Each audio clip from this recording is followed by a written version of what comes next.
Yes, good morning, students.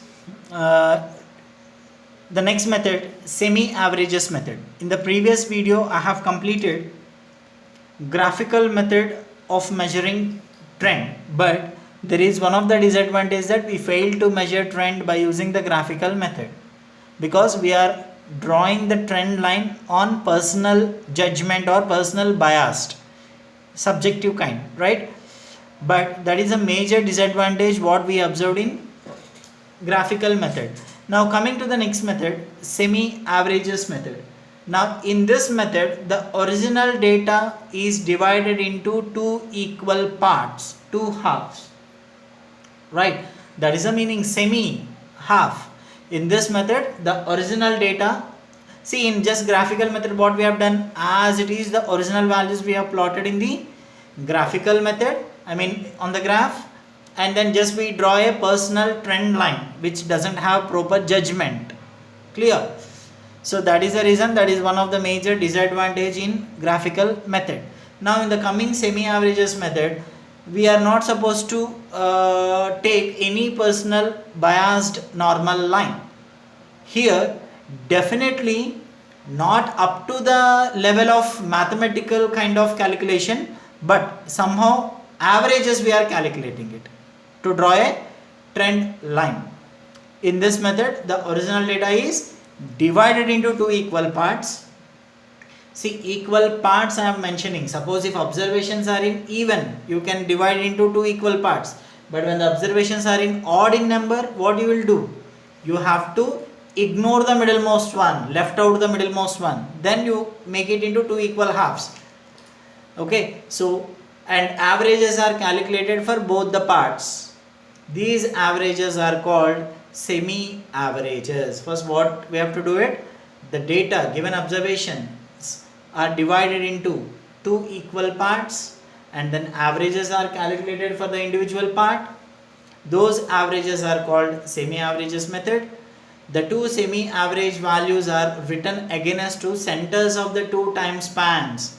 Average means which concentrates the central value, isn't it? So the two semi average values are written against the centers of the two time spans. On a graph sheet, the two trend values are plotted with suitable scale and then joined by straight line which indicates the direction of the trend, isn't it? Now in the previous graphical method just we draw a personal trend line, but here what averages you are calculating now, those averages should plot on a graph and then join them by straight line. That line is a trend line, remember. Okay, then now in this semi averages method everybody will get the same trend line including the measurements, exactly where you have to plot and how the line has to be joined, exactly line where it goes. Everything is clearly objective, I mean clearly we have to follow the certain averages and then plot the line. Clear? That is the difference between graphical and semi averages method. Let us see the merits. It is simple to understand than the moving average and least squares method. Obviously it is an objective method, that is what I said. Everyone who applies this method will get the same trend line. Graphical method has a personal biased line, but here it does not have personal bias, it is not subjective, it is purely objective kind of method. Exact point will be there to draw the trend line, so where everybody will be applying the same kind of trend line here, right? These are the merits. Now coming to demerits, it is affected by the limitation of arithmetic mean. What is the limitation of arithmetic mean? All the observations should be considered to find out the average, but here in semi averages method I said you, when observations are in even you can divide into equal parts, 3 3. Suppose 4 observations were there, 2 2, 6 were there, 3 3, 8 were there, 4 4, but 5 were there, middlemost should be left out. Then 7 were there, again middlemost should be left out.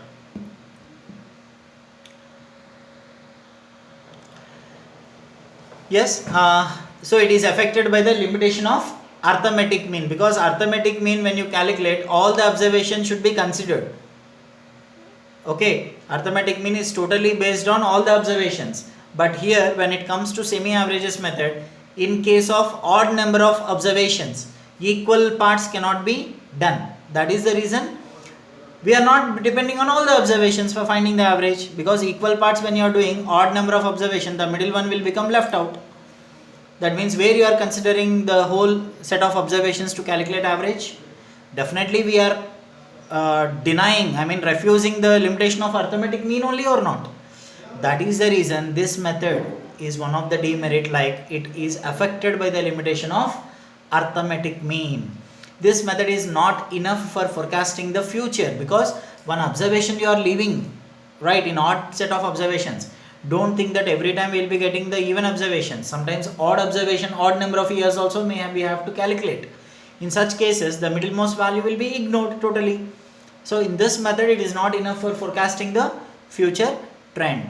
But we can draw a straight line by joining the 2 points of averages. By extending the line, we can predict the future trend. Just by extending the line, we can predict the future, but not exactly predicting the future.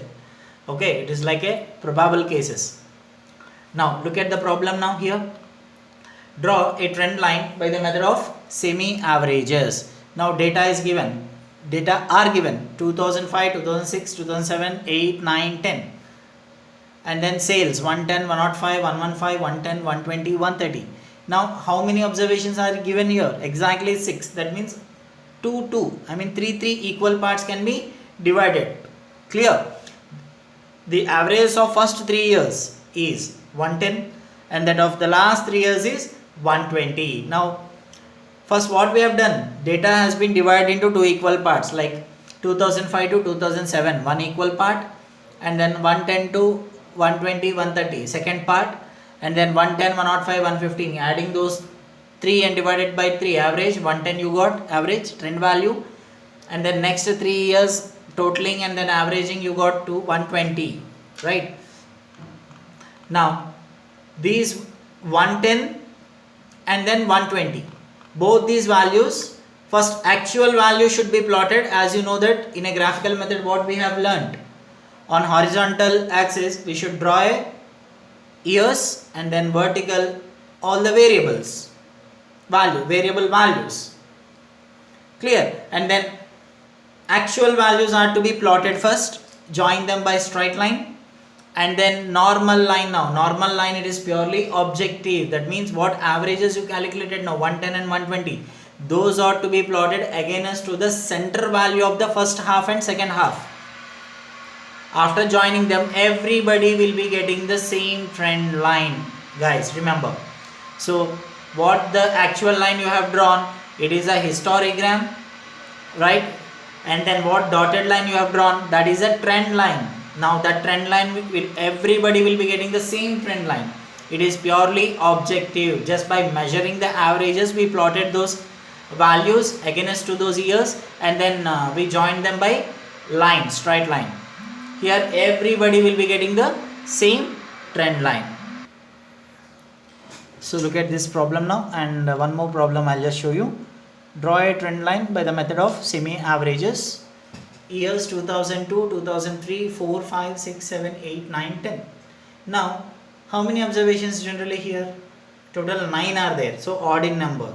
Since 9 years are given, the middle year 2006 shall be left out. That is what I said. We are against to the limitation of arithmetic mean. What is the limitation of arithmetic mean? All the observations should be considered to calculate average, but we are against to that in this method. That is the reason, that is one of the disadvantages of semi-averages method. And the averages of the first 4 years is 437, and then the last 4 years is 500. Averages we calculated. Now 4 actual values, first all from 2002 to 2010 should be plotted on x-axis, and then as per the sales values we have to take the scale on the y-axis, right, vertical line. Then all the actual given values are to be plotted first and draw a histogram, join them by straight line. And then what averages you calculated now, leaving the middlemost one, and then first 4 and the last 4, 437 and 500, you got the average, right? So this 437 and 500, these two averages should be plotted and draw them a trend line. This is how the semi-averages method has been done. I think I am clear about semi-averages method. Clear? So this is the semi-averages method.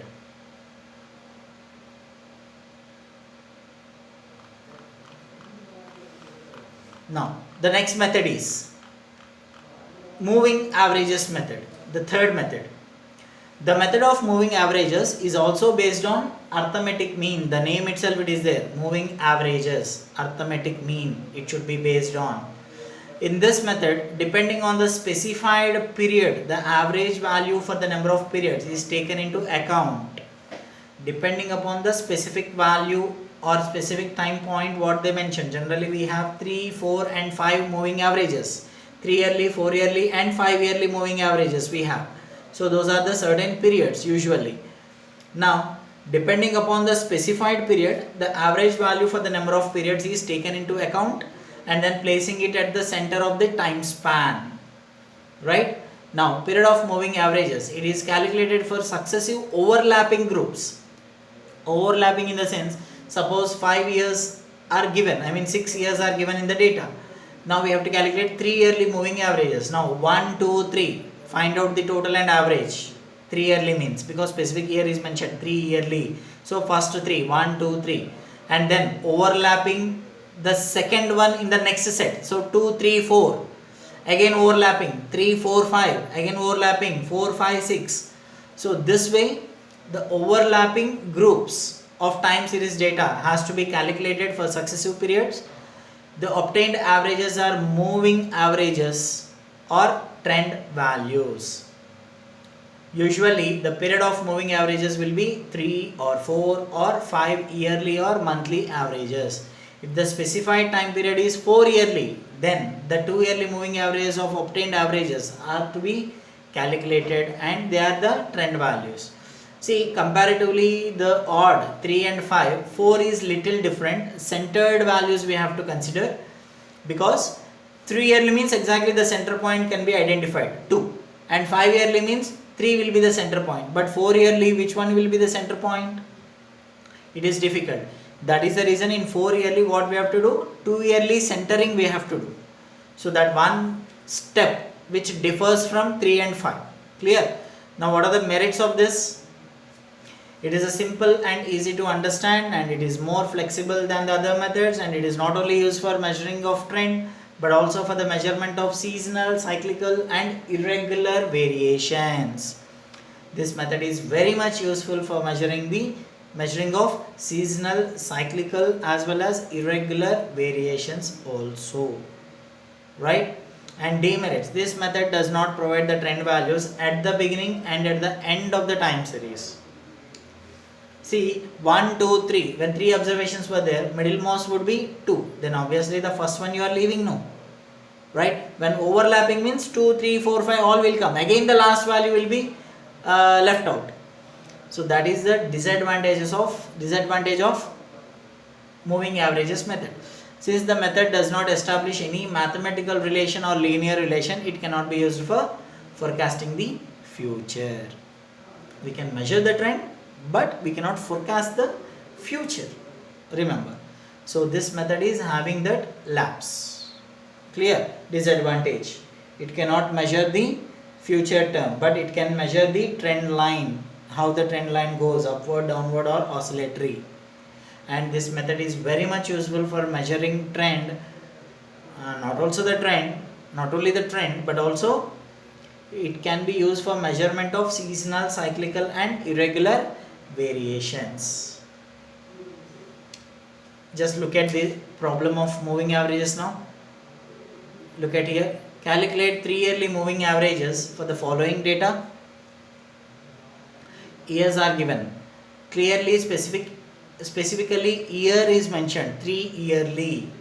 Now years 95, 6, 7, 8, 9, 2001, 2, 3, 4. And then those sales are given in thousands. Now to find the moving averages, initially the moving totals are to be obtained. Now it is specifically mentioned 3 yearly. So keep the heading 3 yearly moving totals first. Now first 3 yearly moving totals, what it would be? 1995, 1996, 1997. So 95, 96, 97, finding the total, and where it has to be placed now? Middlemost against to 1996, because 5, 6, 7, which is the middlemost area, 96 is the middlemost area, right? And that average divided by 3, 65. Next, overlapping, 5 you remove, from 6, 7, 8, calculate the total and find out the average. Again 6 you remove, 7, 8, 9, you calculate the total and the average. Again 8, 9, 10, again 9, 10, 9, 2001, again 2001, 2, again 1, 2, 3. So this way, overlapping the values, years, we have to calculate, and then those averages are to be calculated. If you observe here, why this method disadvantage, the last method and the first method both are totally blank, because first 3 when you do totaling and average, at the center value you are writing it, that means the first value you are leaving. Again, when it comes to the last 3, 2002, 3, 4, the center will be 2003, that's why the last value retains blank. Clear? So that is the reason this method is not completely used for forecasting the future, because it is totally ignoring the first and last one because of averages, and no way the mathematical formula is generated here. Now these are the actual values, and what you calculated the averages, these are the trend values. Now actual values you draw a histogram, trend values you plot them and join them by straight line according to the curve direction, where it goes upward or downward or oscillatory, you have to write the conclusion. Here the values are ups and downs. When ups and downs were there, generally it shows an oscillatory trend. Clear? So this is 3 yearly moving averages. Clear guys? Just once again you observe. First 3 totals, and then write in between the total we have to write. And then that average, 3 yearly means the total divided by 3. Okay guys, in the next video, the 4 yearly and 5 yearly, how we have to calculate, I will be showing you this. Please have a look. This is 3 yearly moving averages, 3 totals and 3 totaling averages. These are the trend values what we have calculated here. Okay, these trend values are to be plotted. Based on these trend values, we have to decide how the curve goes, whether it is upward or downward or oscillatory trend. By looking at these observations also can be said clearly. See, first is 65, next is 54, again decreased, again increased, increased, first down and then up. So almost wave kind, up and down movement. Up and down movement means definitely it's an oscillatory trend. Clear? So this is a 3 yearly moving averages. In the coming video, I am going to discuss 5 yearly as well as 4 yearly moving averages. Thank you.